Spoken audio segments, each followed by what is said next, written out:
नमस्कार साथियों, इस वीडियो में हम लोग पीईटी एग्जाम क्या है, पीईटी फॉर्म भरने की उम्र सीमा क्या होती है, पीईटी एग्जाम कौन दे सकता है, इसकी क्या योग्यता होती है, पीईटी पास होने के लिए कितने नंबर चाहिए, पीईटी परीक्षा पास करने के बाद कौन कौन सी नौकरी मिलती है, पीईटी परीक्षा सब्जेक्टिव होती है या ऑब्जेक्टिव होती है, पीईटी परीक्षा का एग्जाम एक साल में कितनी बार होता है, परीक्षा कितने अंकों का होता है, पीईटी परीक्षा में नेगेटिव मार्किंग होता है या नहीं, यूपीटीपीएससी पीईटी का सिलेबस के अंतर्गत कौन कौन से विषय शामिल होते हैं, इन सभी पे इस वीडियो में चर्चा किया जाएगा, इसलिए वीडियो को अंत तक जरूर देखिएगा।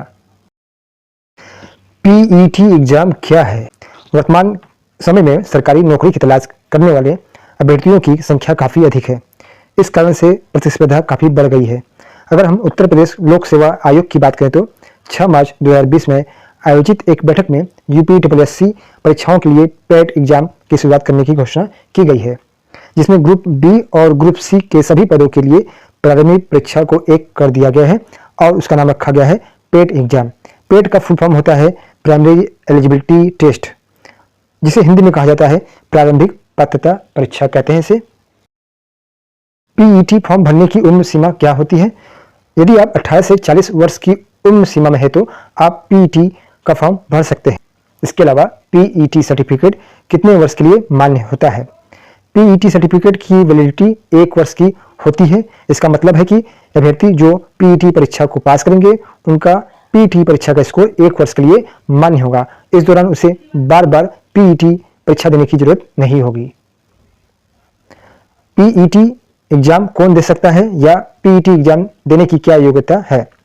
पीईटी एग्जाम देने के लिए कम से कम आपकी 10वीं कक्षा पास होना चाहिए या आप 12वीं कक्षा पास हैं या ग्रेजुएशन के बाद भी आप इस फॉर्म को भर सकते हैं। पीईटी एग्जाम देने के लिए कम से कम आपका कक्षा 10 पास होना जरूरी है। इसके अलावा यदि आप 12वीं कक्षा में हैं या ग्रेजुएशन कर रहे हैं या ग्रेजुएशन पास कर चुके हैं तो भी आप इस फॉर्म को भर सकते हैं।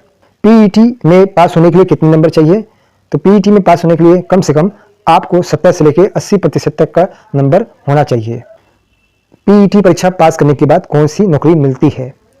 पीईटी स्कोर के आधार पर कैंडिडेट्स उत्तर प्रदेश में राजस्व लेखपाल, चकबंदी लेखपाल, बीडीओ, पंचायत सचिव, एग्रीकल्चर असिस्टेंट, अकाउंटेंट और ऑडिटर, गन्ना में surveyor, lab technician, forest guard व एक्सरे टेक्नीशियन के पदों पर निकलने वाली वैकेंसी के लिए आवेदन कर सकते हैं। पीईटी परीक्षा सब्जेक्टिव है या ऑब्जेक्टिव? तो पीईटी परीक्षा ऑब्जेक्टिव यानी वस्तुनिष्ठ प्रश्नों पर आधारित होता है। नेगेटिव मार्किंग की बात करें तो प्रत्येक गलत उत्तर के लिए 1/4 अंकों की इसमें कटौती की जाती है। पीईटी का एग्जाम एक साल में कितनी बार होता है? तो पीईटी परीक्षा का स्कोर 1 साल के लिए मान्य होता है और पीईटी एग्जाम का आयोजन यूपीटीपीएससी आयोग द्वारा साल में 1 बार किया जाता है। पीईटी परीक्षा कितने अंकों का होता है? पीईटी परीक्षा 100 प्रश्नों के लिए 100 अंकों की परीक्षा होती है, अर्थात प्रत्येक प्रश्न के लिए 1 अंक निर्धारित होती है।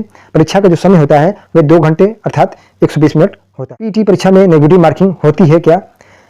नेगेटिव मार्किंग पीईटी परीक्षा में होती है। प्रत्येक गलत उत्तर हेतु 1/4 अंकों की कटौती इसमें की जाती है। यूपीटीपीएससी पीईटी सिलेबस के अंतर्गत कौन कौन से विषय शामिल होते हैं? तो यूपीटीपीएससी पीईटी पाठ्यक्रम में हिंदी, अंग्रेजी, गणित, सामान्य बुद्धि, सामान्य ज्ञान, तार्किक तर्क, सामान्य जागरूकता, सामान्य विज्ञान, करंट अफेयर्स, भारतीय इतिहास और राष्ट्रीय आंदोलन, भूगोल, भारतीय अर्थव्यवस्था, भारतीय संविधान और लोक प्रशासन जैसे विषय शामिल होते हैं।